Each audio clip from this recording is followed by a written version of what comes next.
Indonesia selaku Inspektur Upacara tiba di mimbar upacara.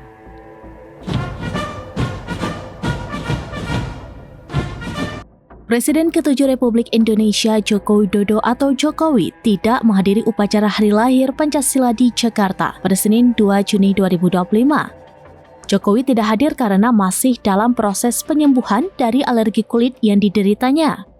Sedangkan putranya, Wakil Presiden Gibran Rakabuming Raka, tampak ikut hadir mendampingi Presiden Prabowo Subianto. Ada pula Ketua Badan Pembinaan Ideologi Pancasila atau BPIP, Megawati Soekarno Putri, yang juga ikut mendampingi. Acara ini turut dihadiri hingga Wakil Presiden ke-6 Tri Sutrisno, Wakil Presiden ke-10 dan ke-12 Yusuf Kala, Ketua BPIP Yudian Wahyudi, Panglima TNI Agus Subianto, Kapolri Jenderal Listio Sigit Prabowo, hingga para Menteri Kabinet Merah Putih.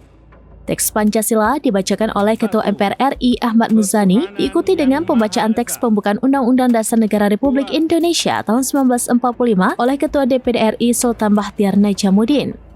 Usai pembacaan, upacara dilanjutkan dengan amanat Presiden.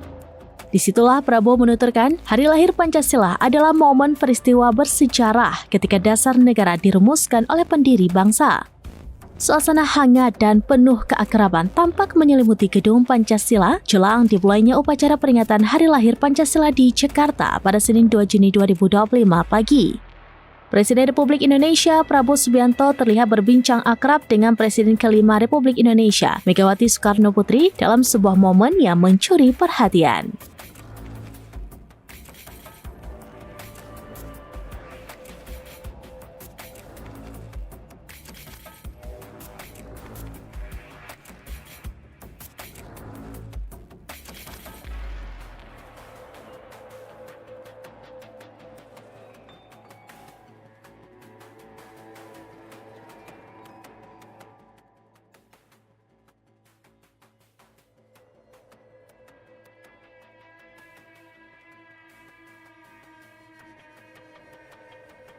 Satu, ketuhanan yang Maha Esa.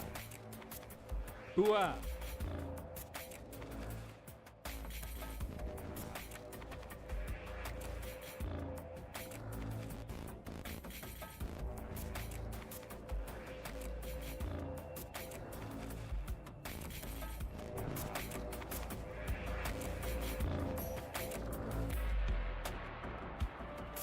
Download Tribun X sekarang, menghadirkan lokal menjadi Indonesia.